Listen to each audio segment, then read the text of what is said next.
Hello everyone. Today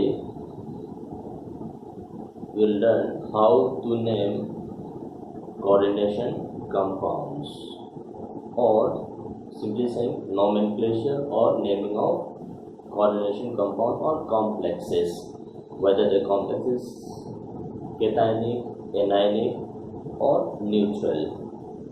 So for this naming of complexes, a certain set of rules is to be followed, and these rules is what we call as IUPAC rules for naming coordination compounds or complex species.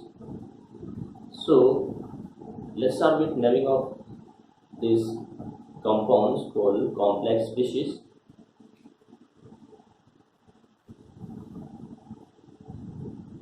Nomenclature of complexes.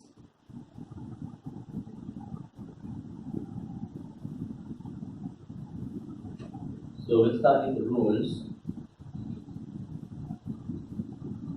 for naming this complex species. First we'll discuss the rules used for naming these complexes. After this rule, we will take up certain examples to show you how to name these complexes. So rule number 1 says,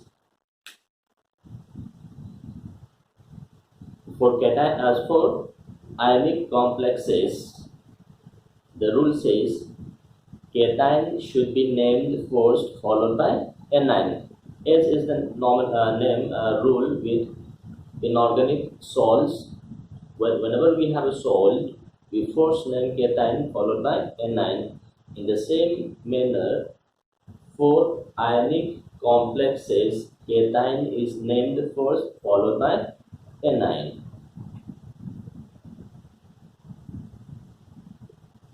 For ionic complexes,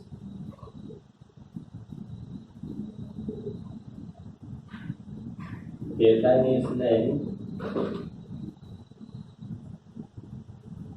first followed by name of anion.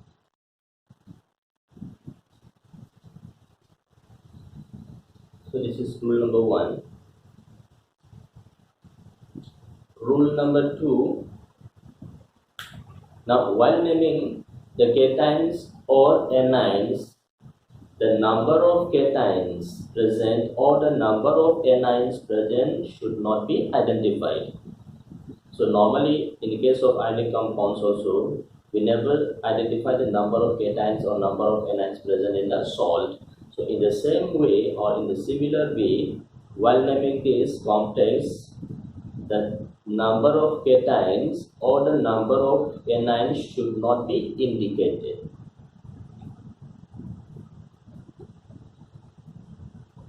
The total number of cations and anions should not be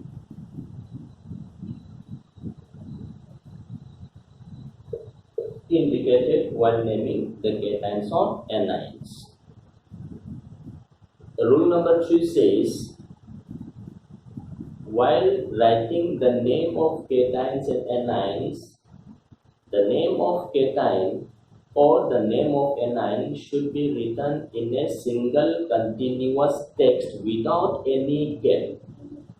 So I repeat, while writing the name of cations and the anions, the name of cation and the name of anion should be written in a single continuous text without any gap, and the only gap that is permitted while writing the name of these complexes, there should be a gap between the name of cation and the name of anion. So if you write this cation followed by a small gap followed by name of anion, so these cations should be in a single continuous text, and the anion should also be in single continuous text.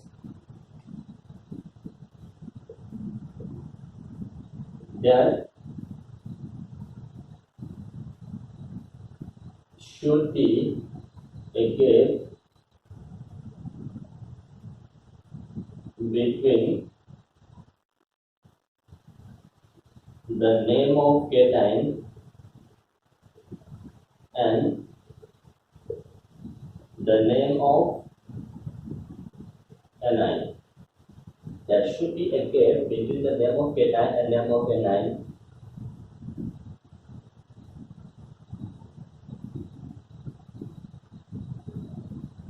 The name of cation or anion should be written in a single continuous text. So in no other place gap is allowed. The only allowed gap is between the name of cation and the name of anion. So once you write down this name of cation and name of anion, in between these two there has to be a gap. And no other place gap is allowed. And the name of cation should be in a single continuous text, as well as name of anion should also be in a single continuous text. The rule number 4. Now, rule number 4 says, while writing the name of complex species, first the ligands associated with the metal should be named first in alphabetical order, irrespective of the charges. After the name of ligand, name of metal should follow, central metal, followed by the oxidation state of the metal in Roman numeral placed in first bracket. So the order for naming of the complex species, ligands, and these ligands must be in alphabetical order, followed by name of central metal, atom or ion, followed by oxidation state, and this oxidation state should be placed in the first bracket.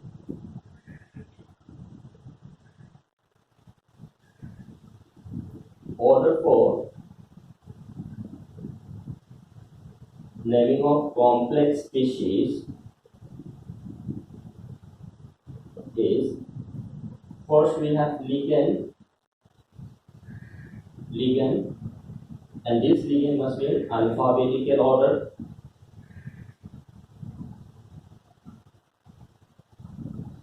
Alphabetical order has to be followed by naming the name of ligands. After this ligand, we'll have central metal, name of central metal, followed by oxidation state of the metal,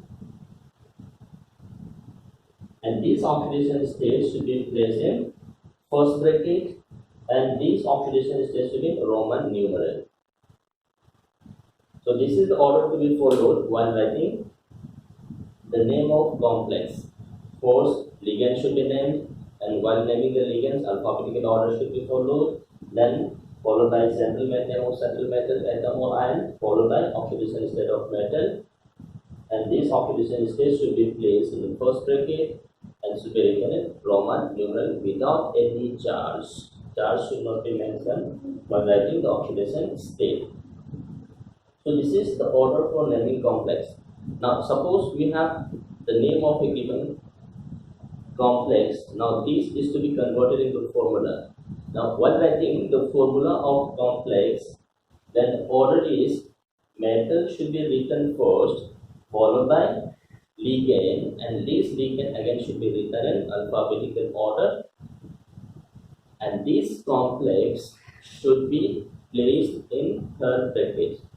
So while naming, the order is ligand, alphabetical order, followed by metal, followed by oxidation state. But while writing the formula of a complex, the order to be followed is metal, followed by ligand, and this ligand should be alphabetical order, and this must be placed in square bracket.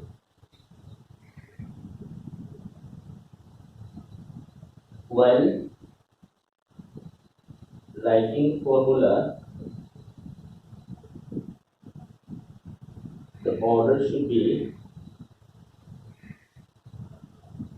first we have to write down the metal, followed by ligand. First metal should be written, followed by ligand. Suppose this is the number of ligands, and this species must be placed in square bracket. And if this species carries charges, then charges should be mentioned outside the square bracket. If not, not required. So this is the order for writing formula. But for naming, ligand should be named first in alphabetical order, followed by metal, followed by oxidation state, and this oxidation state should be placed in first bracket. So this is rule number 4. Now, if suppose a particular ligand contains more than one, then for those type of ligands, the prefix di, tri, tetra, penta is used for 2, 3, 4, 5. If suppose chlorine as a ligand contains 4, then 4 tetra should be used. So for more than one type of ligand present, the word prefix di, tri, tetra should be used, but subject to the condition that if the name of ligand already contains a number like di, tri, then to avoid the confusion, prefix bis, tris, tetrapis should be used for 2, 3, 4, and the ligand should be placed in first bracket. So I'll write down the rule here.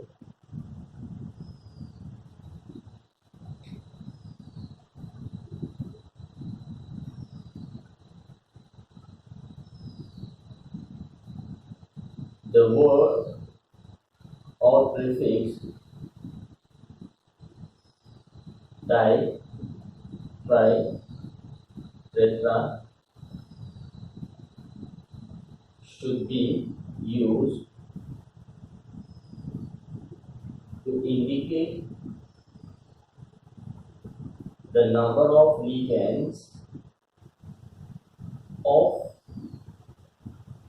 a kind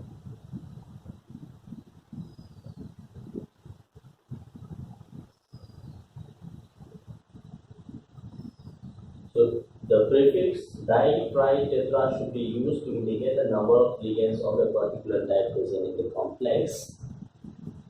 But the condition is if that the name of ligand, if the name of ligand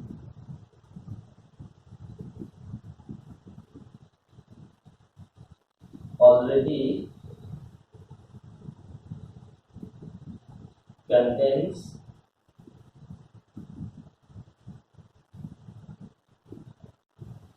the word or number di, tri, then the prefix bis, tris, tetrapis, enthalpis, etc. is used for 2, 3, 4, 5, etc.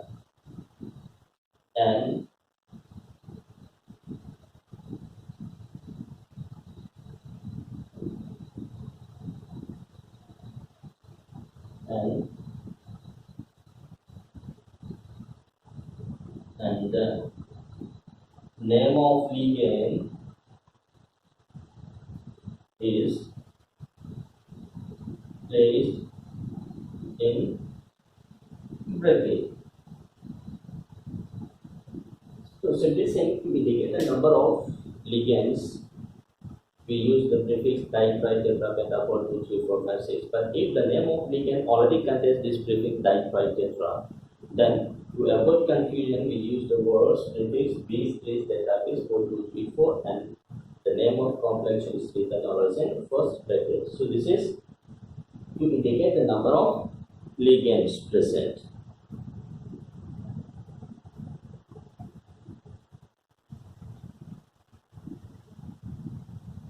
Then we have rule number 6.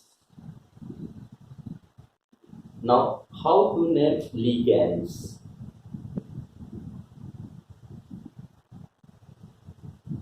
Naming of ligands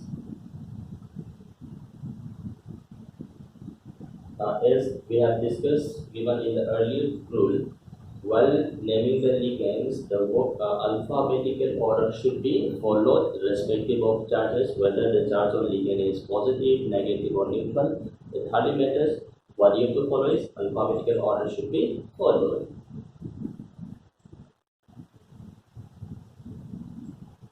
Alphabetical order respective of the charges on the ligand.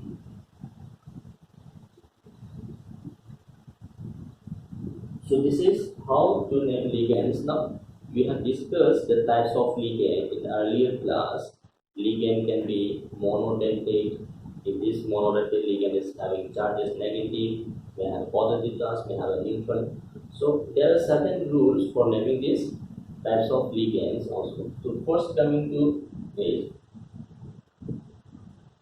for negatively charged ligands. How to name negatively charged ligands? Now, while naming the negatively charged ligands, the name ends with O. So, suppose we have sulfate, sulfide, sulfide. So, most of these anions have APE, IPE, etc. or IPE. So, the E of this anion name is replaced with O. So, that is the name of negatively charged ligand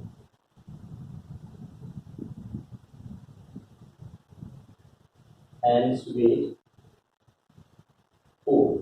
So that is, if suppose name of the anion is ATE, so minus E plus O, ATO. If name of anion is IPE, then replace E and add O, that is IPO. Or if the name of anion is IDE, then you have to replace E and add O, that is IDO. So in any case, simply saying the name of anionic ligand should always end with O. So take this example, 8 minus. This is known as hydride, so its name should be hydrido. So we have hydride, replace E by O, hydrido. Chlorido, chloride, chlorido. Bromide, bromido. Iodide, iodido.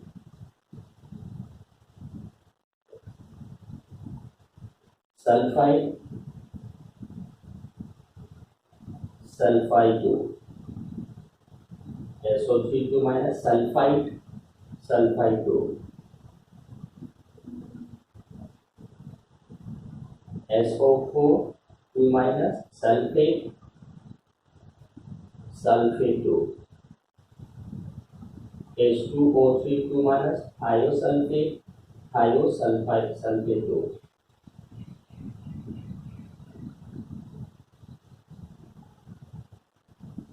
CO3 2 minus carbonate, carbonato.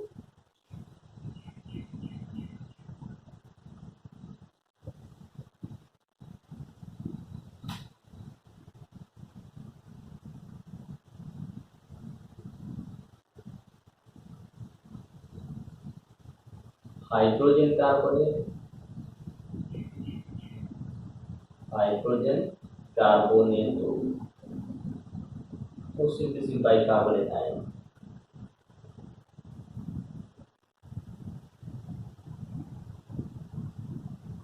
NO3 minus nitrate and nitrate 2.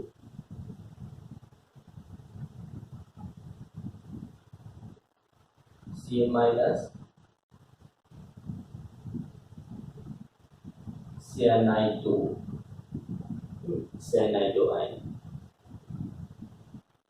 Then acetyl acetate,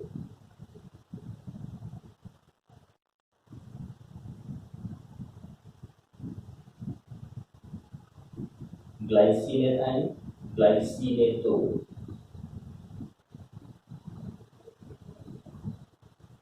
Then we have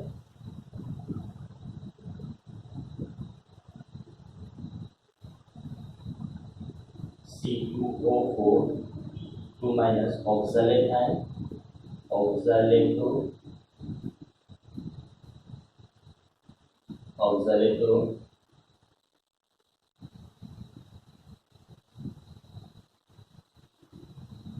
acetato, glycinato, oxalato,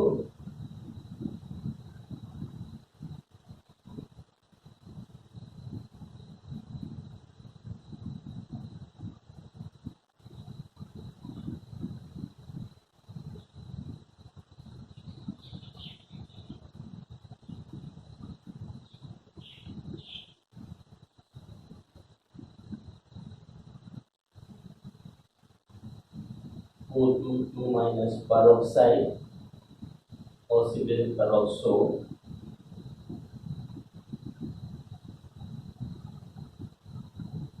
simply saying, whenever we write the name of anionic ligands, the name of anionic ligand should always end with O. So replace E of the name of anion by O to get the name of anionic ligand. So we have look at this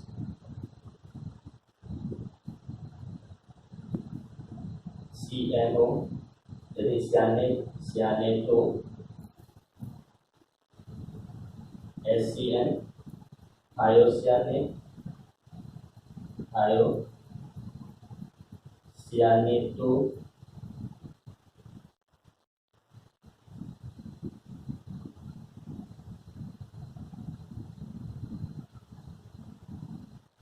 so this is some examples to show you how the name of anion ligand should be named. So this is the name of anions. Now, for writing the name of cationic ligands,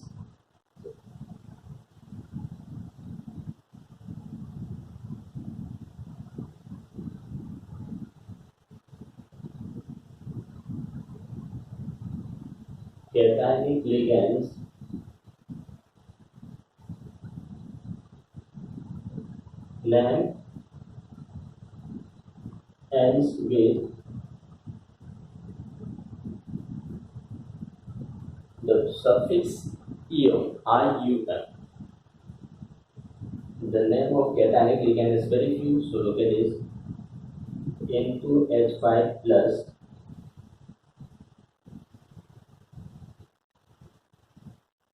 this is coming from hydrazine, so this is known as hydrazinium ion.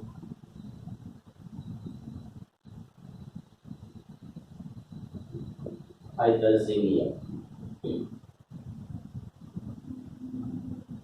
NO plus nitrosonium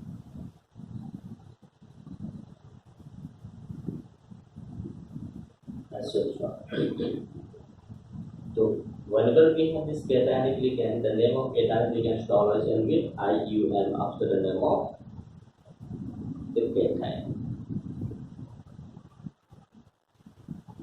For neutral ligands are named as such, the name of this ligand, except for some, like suppose water is written as aqua or aqua. NH3, that is known as amine, AMMINE, amine, not simply amine. CH3NH2, methanamine, or methylamine go to dioxygen into dinitrogen. Then we have CO, carbonyl carbon monoxide, CS, thiocarbonyl.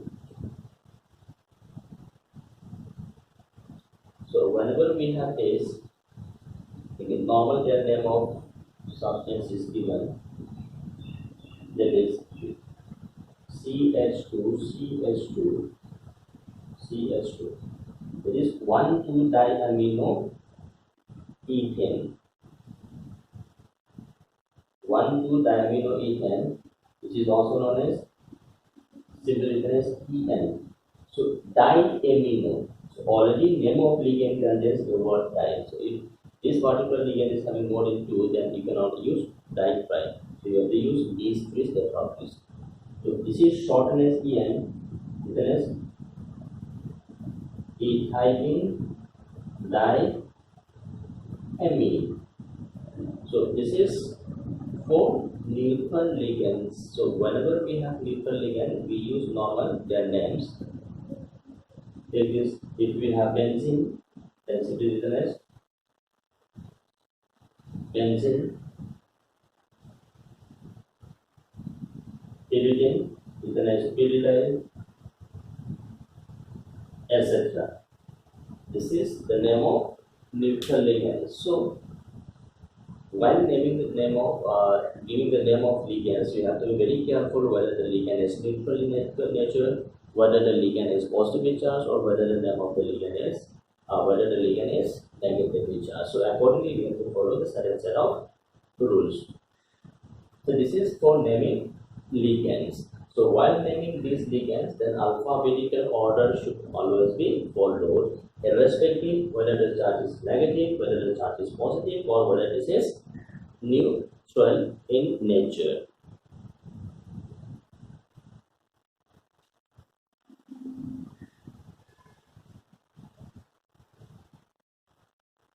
So this is ligands.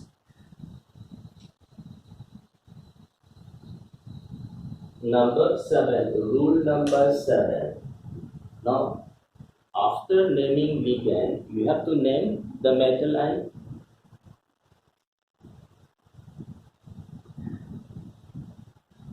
naming of metal ion. Central metal atom or central metal ion. So we have to give the name of the metal ion. Now, if the complex is positively charged or neutral, then the metal is named as the name of element. If the complex is positively charged or neutral, it is named as the name of element. So we are having two different cases here. We have the complex, that complex is positively charged or that complex is neutral. If we have complex, positively charged complex or neutral, then the metal should be named as the name of its element. But if the complex is negatively charged,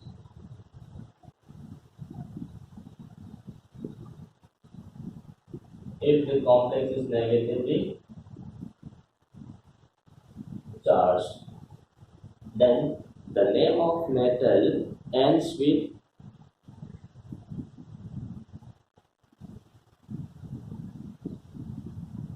the name of metal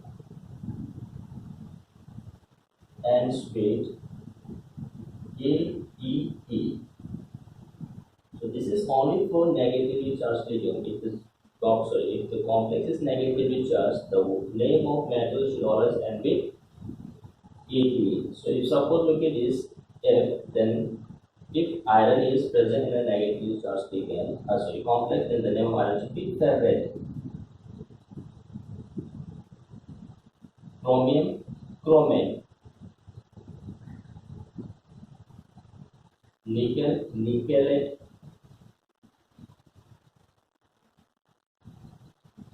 Aluminum, aluminate.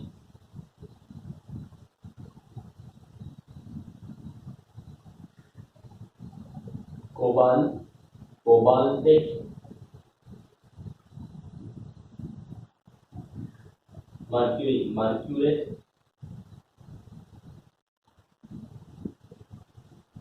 Platinum, platinate.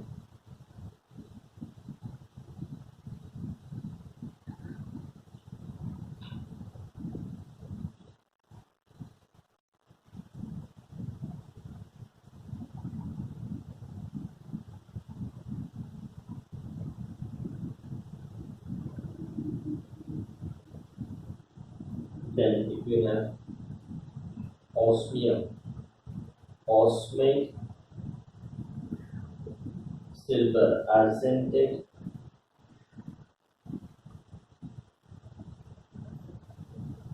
palladium, palladate. So that means we may have metal in the complex. If the complex is negatively charged, then the name of metal should always end with the word ATE. So this is some examples in which the metal is present in negatively charged complex. So this is some set of rules where we have to follow these nomenclature type rules. Then rule number 8, if we have ambidextrous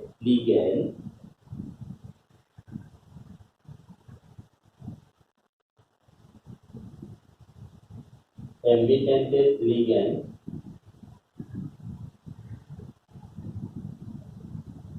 so suppose look at this, we may have look at this, if bonding is through carbon, then we say this is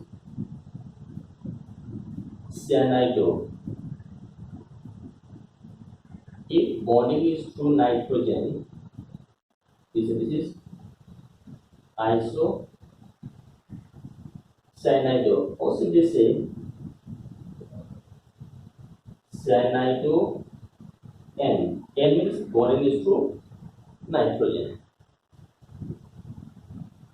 N42 minus, if bonding is through nitrogen, we say this is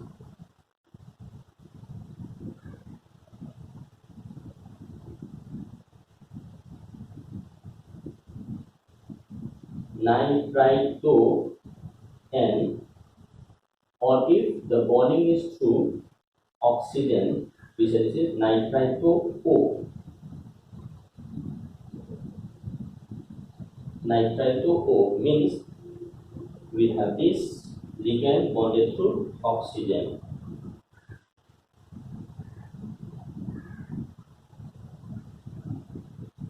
CNS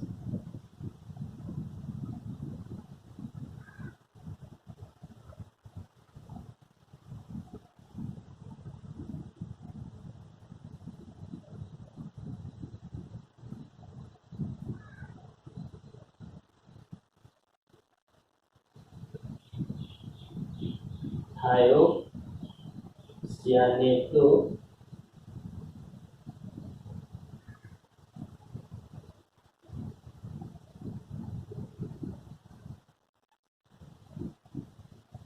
N, or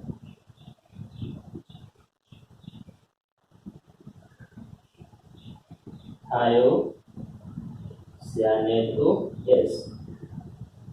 So this is for such type of ambidextrous ligands. We have to give the atom to which the bond is formed.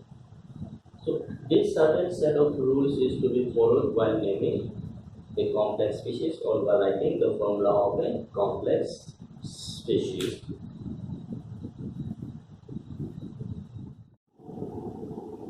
So we'll have these examples of these complexes. Let's see how to name this. Now first of all we have to define the oxidation state. Ammonia is neutral, Cl is minus, so cation is having 3 positive, so cobalt is 3 positive. So look at this. So while for writing the rule says first ligand should be there and the number of ligands present should be indicated, that is 6. So we have hexa, NH2 as a ligand, that is amine, hexa amine. So no gap is allowed. Hexaamine. Then we look at it. This is cation, this is anion. So we have cation should be named first, followed by anion. So cation is a complex, so we are writing the name of complex. So hexaamine cobalt oxidation state is 3. So this must be written in Roman numeral. So this is the name of cation, followed by name of anion. So after this there should be a gap and number of anion is 3. So these 3 should not be indicated. So this is a gap should be placed between cation and anion. So this is the name of complex. Hexaamine cobalt 3 chloride. This Cl is negatively charged, so there must be one positive charge, so we have a cationic complex. Ammonia is neutral, NO2 is minus, Cl is minus, so we have -1, -1. So this cobalt should be +3, +3, -1, -1, so total charge is +1. So look at this. So we have 3 ligands, amine, nitro and chloro. So alphabetical order says amine comes first. So we have tetra amine chlorido, because it's negatively charged again, so no care. Nitro or nitrito N. Oxidation cobalt 3 chloride. This is the name. Then look at this. This is negative. We have 2 negatives, so there must be 2 positive. So ammonia is a neutral ligand, so this nickel should be +2 oxidation state. So we have hexa amine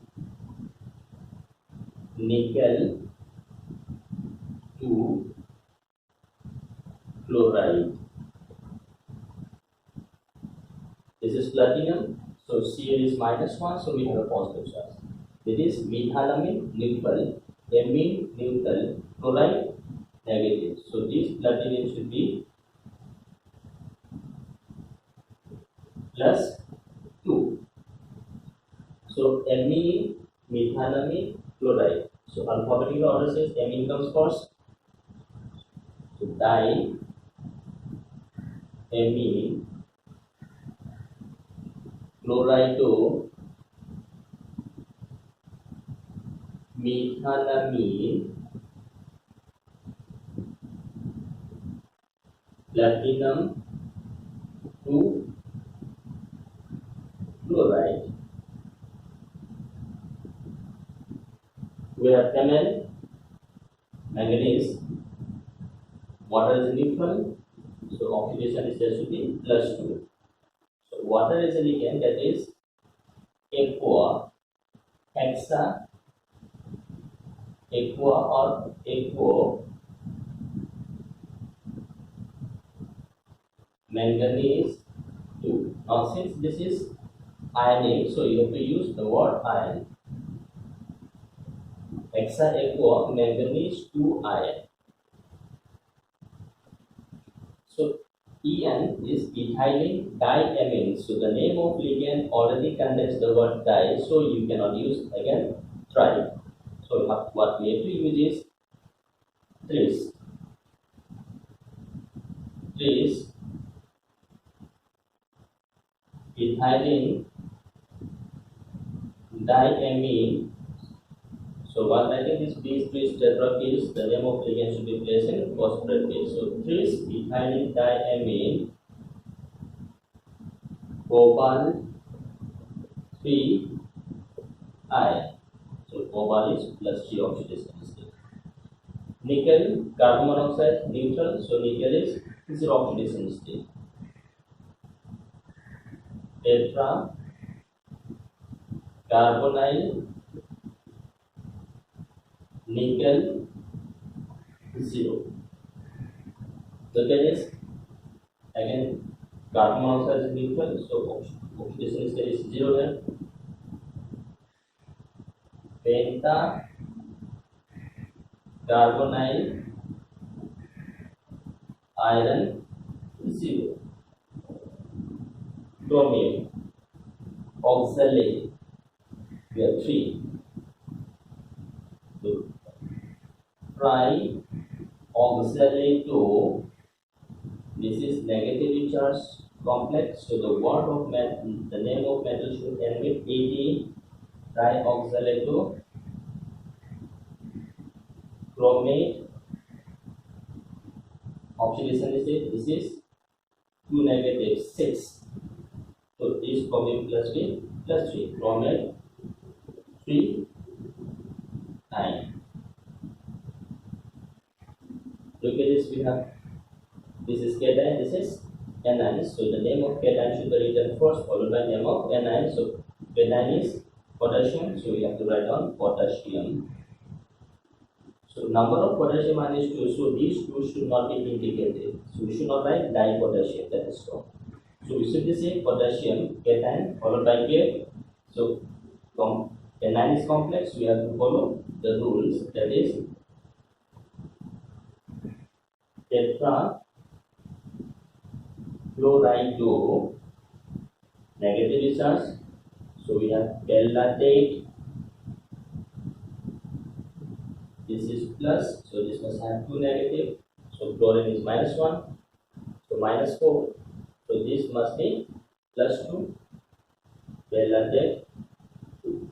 So this is how we name this, apply the rules for writing the name of complex. I'll take up some other examples also.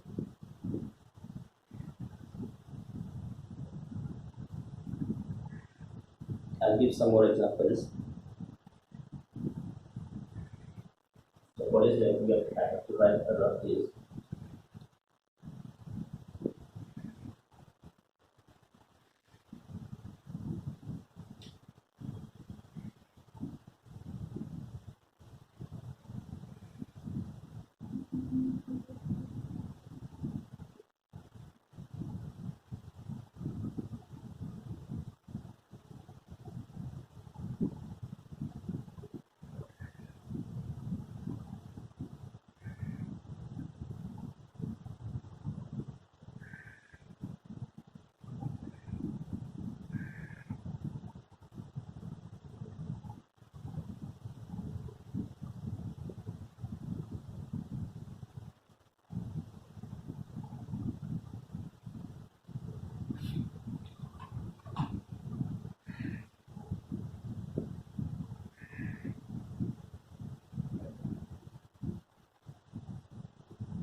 Okay, so let's name this.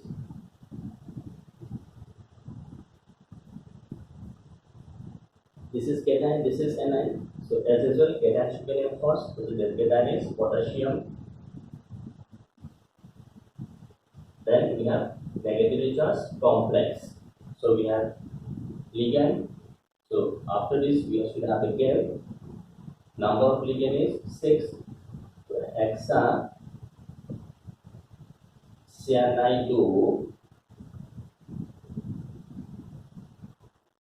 ferrate. So this is +3, -3, +3. So iron should be +3. So hexacyanide ferrate 3. So now if you look at this, we have only one type of ligand, identical ligands. Identical ligands. So complex containing only one type of ligand, identical ligand. These are known as homoleptic complex. Again, look at this. Plus, so we have 4 minus, so the iron is +12. Potassium hexa cyanido ferrate 2. So we have only cyanide as a ligand, identical ligand. So we say this is homoleptic. That is lithium, then tetrahydrido illuminate. So we have a minus, we have a plus. So this is +3. So lithium tetrahydrido illuminate 3. So this is again homoleptic. So I hope you are getting point. Homoleptic complex means complex having only one type of ligand, identical ligands. Now look at this. This is cation, this is anion.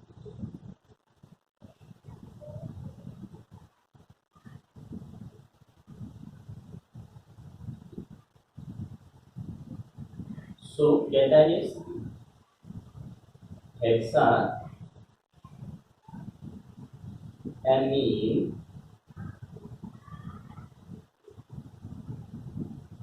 cobalt 3. This is cation. Then anion. Get hexa cyanido chromate 3. This is the name of complex. This is Cl minus, we have plus neutral ligand, so this is +1.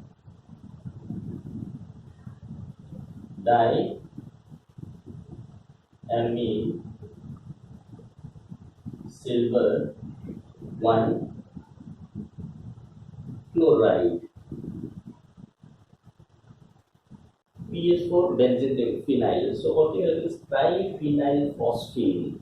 So we have already got triphenyl. So again 3 for this we cannot use tri. So what we have to use is to avoid confusion. These 3 should be known as tris. And this should be written bracket. So this tris is for this 3. Tris triphenyl phosphine, that is benzene phenyl. So 3 is triphenyl phosphine. This is minus, this is plus, so this must be positive. So rhodium 1 chloride. Like this, we have cobalt, amine, chloride, cyanide, nitro. So alphabetical order says amine comes first. So we have amine, chloride, CH, cyanide, CY. So obviously CH comes before CY, this is N.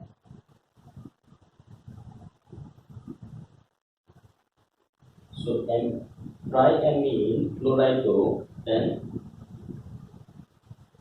cyanido,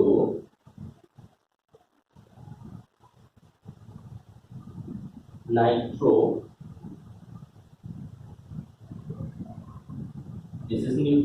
this is negative, negative, negative, 0.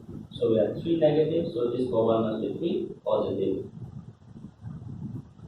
Cobalt 2. So this is how we write the name of complexes by use of this set of rules. So this is what we call as nomenclature part. So while writing the name of complexes, so we have to follow the set of rules that we have designed, that is IPEC nomenclatures, IPEC rules. Okay.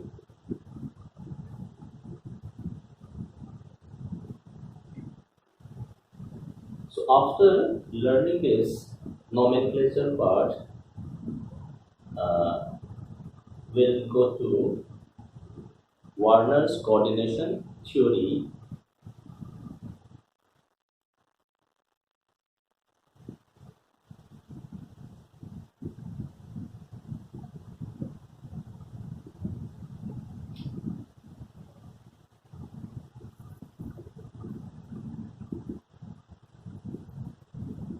Warner's coordination theory.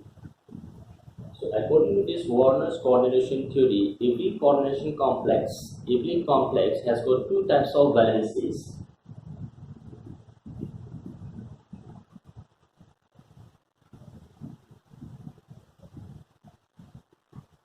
Every complex species has got two types of valency. One is known as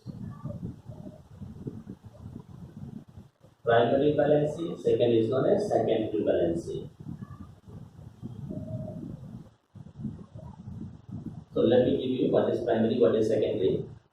So primary valency says these are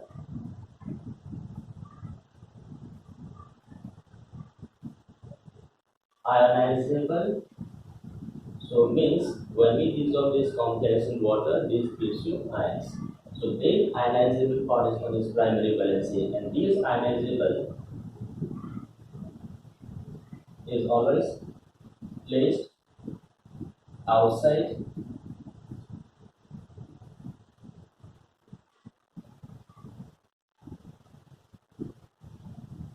coordination entity, means outside is square bracket. So those ions present outside this coordination species, means third bracket, this is known as ionizable. So these primary valencies are ionizable, and this is always placed outside the coordination entity. These primary valencies gives rise to the oxidation state,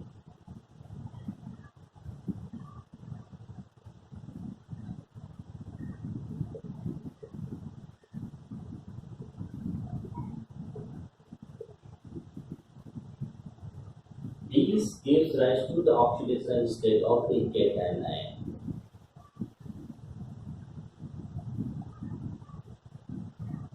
Secondary valency, this is non-ionizable in nature, and these non-ionizable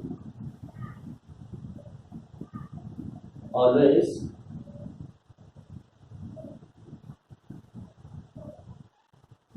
place inside square bracket, that is which is coordinated to the central metal atom.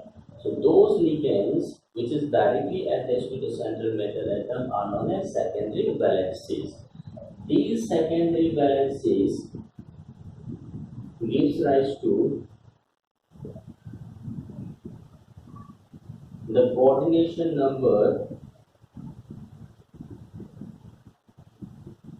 of the metal atom in the complex, and these secondary valencies which is directly attached to the central metal, which represents the coordination number, gives rise to the shape of the complex, because these ligands should be arranged in a particular manner around the central metal. So this gives rise to the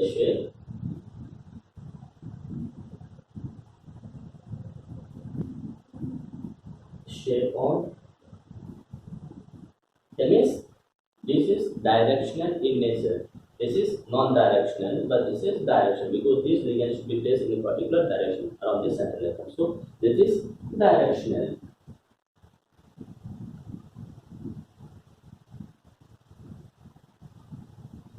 Directional. That is non-directional.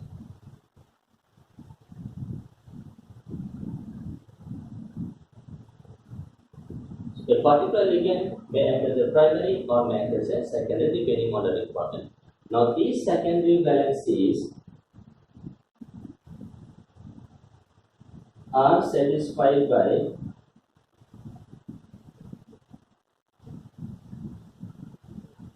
neutral, anionic or cationic ligands. So these are always satisfied by ligands, and this ligand may be neutral, anionic or may be cationic. Whereas these primary valencies are satisfied by anions only. So this is the basic difference between this primary and secondary valencies. So let me give you an example. It is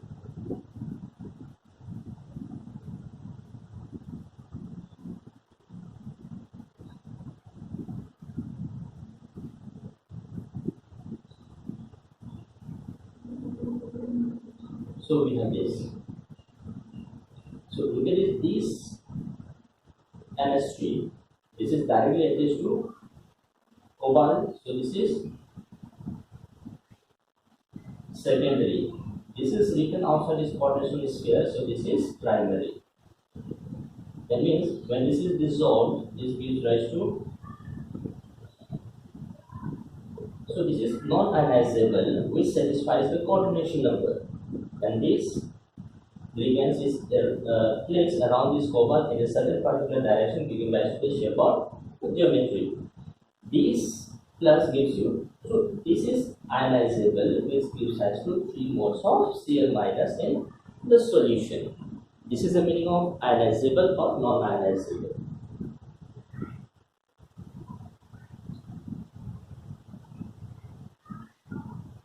Similarly, take this.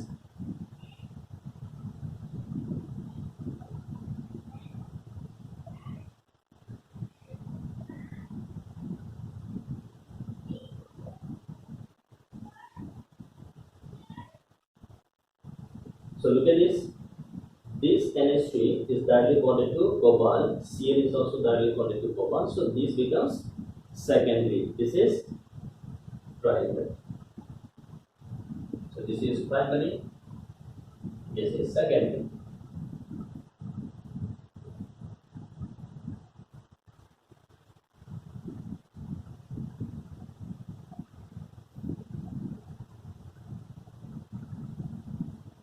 Take this.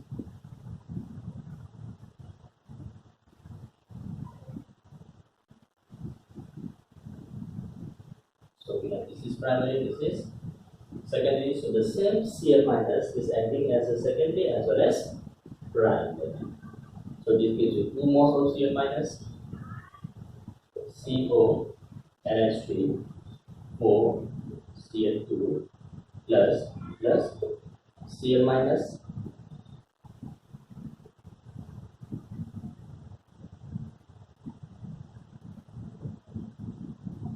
So look at this, all this is directly bonded to metal, so this is secondary, so there is no primary. So this gives rise to 1 Cl minus, 2 Cl minus, 3 Cl minus, no Cl minus. So based on the number of Cl minus that is given in the solution, we can identify what is the primary, how many primary, how many secondary. So look at this. The secondary valency is 6. Primary valency is 3, because this, if you add this silver ion, this gives you 3 moles of silver chloride. So a particular complex of cobalt with this formula, the aqueous solution on mixing with Ag plus ion gives you 3 moles of addition, means 3 Cl minus is ionizable. So these 3 Cl minus must be outside this coordination state. So this primary valency is 3, secondary is 6. Look at this. When this aqueous solution is mixed with HCl, no precipitate is formed. That means none of the Cl present is ionizable. So all this Cl is acting as a secondary valency. Take this complex. If this aqueous solution is mixed with Ag plus ion, this will give you 1 mole of AgCl precipitates is only 1 mole of AgCl is formed. That means only one Cl is ionizable, so only one Cl is present outside the coordination sphere. So primary valency is 1. Remaining 2 Cl is acting as a secondary valency. Take this complex. When this aqueous solution is treated with silver nitrate, this gives you 2 moles of AgCl. Now, since 2 moles of AgCl is formed, that means 2 Cl minus is ionizable, which is present outside the coordination sphere. So, primary valency is 2, remaining secondary is 6. So, we have primary 2, primary 1, primary 0, secondary is 6, secondary is 6, secondary is 6. So this is the meaning of primary valencies or secondary valencies. So simply, definition point of view, what is primary valency, what is the significance of primary valency, what is secondary valency, and what is it means. So this is a brief idea about Warner's coordination theory. Hopefully, if you enjoyed it, thank you.